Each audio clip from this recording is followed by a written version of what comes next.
saya renyuh sekali melihat kejadian yang berentetan hari ke hari yang ada di televisi. Bagaimana anak-anak kecil histeris.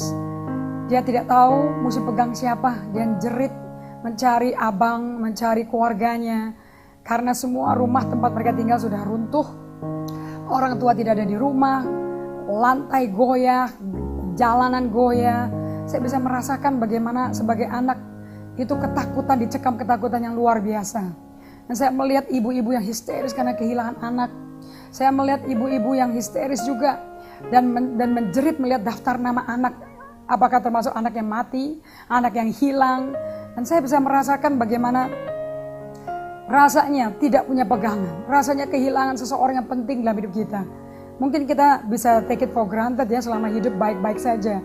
Tapi saat kejadian itu terjadi, itu betul-betul tragedi, katastrofi yang betul-betul mengerikan sekali.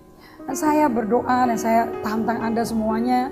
Saya mengundang Anda yang saat ini mungkin Anda sedang sendirian, menonton saya berbicara, mendengar saya berbicara di dalam ruangan kerja Anda, atau di kamar tidur Anda, atau di laptop Anda. Saya betul-betul mengajak Anda untuk kerjasama. Ini bukan saatnya lagi sebagai gereja Tuhan menonton kejadian yang mengerikan. Ini saatnya Tuhan mengetuk hati kita dengan keras. Sebab kita sudah di tengah-tengah daripada akhir zaman yang sangat-sangat mengerikan. Kita mesti siap sebagai gereja Tuhan. Kitalah kaki tangannya Tuhan. Saya betul-betul mau mengetuk hati Anda dari jeritan hati saya. Mari bergandengan tangan. Mungkin Anda ada di Amerika, mungkin Anda ada di Jepang, mungkin Anda ada di Korea, mungkin Anda ada di Malaysia. Anda nggak tahu bagaimana sampai bisa ke Sumatera Barat. Siapa kontak yang dapat Anda percayai? Saya mengundang Anda untuk bisa mengontak, menelpon kantor kami, menghubungi hotline kami. Saya mau bergandengan tangan dengan Anda. Dan seluruh tim pelayanan kami, staf pelayanan kami, jemaat kami, tak terkecuali, mereka turun tangan tidak saja mereka menabur keuangan, tapi mereka menabur waktu.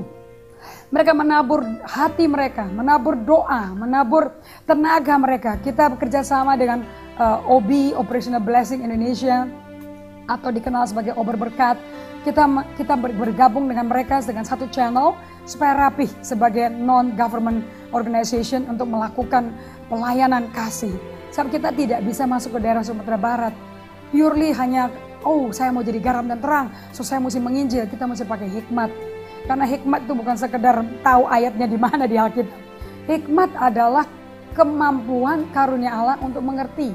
Saat seperti ini, kita mesti pakai ayat yang mana, masih berbuat bagaimana, mesti bersikap bagaimana untuk bisa menyalurkan demonstrasi secara demonstratif kasih Allah. Nah, saya undang Anda yang ada mungkin di Eropa, di Singapura, di Hong Kong, di Burma, di Muay Thai, dimanapun Anda berada.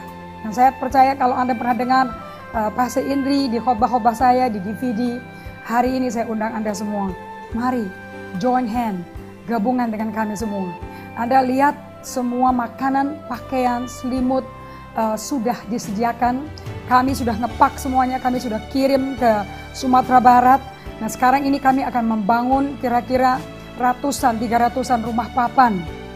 Rumah papan itu 10 juta rupiah. Kenapa kita mesti bangun rumah papan? Tidak sehat secara psikologi, secara tubuh juga. Manusia hidup di bawah atap daripada tenda yang tidak ada jendela, tidak ada fasilitas yang layak untuk mereka bisa hidup di tempat seperti itu. Dan mereka juga nganggur. Sekarang kejahatan mulai timbul yang tidak pernah ada sebelumnya. Dan kita menggerakkan mereka, kita sediakan bahannya, mereka bangun sendiri. Dengan demikian kita menciptakan lapangan kerja. Secara psikologi mereka sehat kembali. Secara kejiwaan mereka normal kembali. Nah, kalau Anda ingat di Yesaya 61 ayat 1-3, bukankah Yesus pun berkata, Roh Tuhan ada padaku mengurapi kita, untuk mengutus kita memberikan kabar baik pada orang yang remuk hati, sengsara, terpenjara jiwanya oleh trauma, ketakutan. Kalau bicara mengenai trauma, Sumatera Barat penuh, Tasikmalaya penuh, Bengkulu penuh dengan orang-orang yang penuh dengan traumatis. Ini kalau tidak dilayani bisa menjadi suatu dilema, katastrofi untuk Indonesia di masa depan. Kita akan memiliki generasi orang-orang tua yang masa kecilnya penuh dengan ketakutan. Tapi gereja Tuhan, ini saatnya. Anda bangkit, layani mereka, tidak cukup berdoa, pergi ke Sumatera Barat. Anda mungkin di luar negeri, Anda bisa gabung dengan kami melalui taburan Anda. Anda di Indonesia, gabung dengan kami, kita bisa kunjungan ke Sumatera Barat, kita pergi ke Padang, kita kerjakan sama dengan organisasi yang dapat dipercaya. Intinya, nyatakanlah kasih Allah kepada mereka. Berikanlah pengharapan, masa depan, dan pegangan, dan hidup yang damai sejahtera. Sudah saatnya Indonesia lihat kebaikan Tuhan. Di tengah-tengah terpuruknya kondisi rakyat Indonesia dengan gempa bumi, bencana alam, politik pun, ekonomi pun, banyak yang kacau. Apakah partisipasi Anda? Apakah uluran tangan Anda? Mari bergabung dengan kami semua. Saya mengundang Anda untuk tetap ikut campur, ikut serta sebagai tubuh Kristus yang berperan membawa transformasi. Setiap dana Anda adalah dana untuk misi.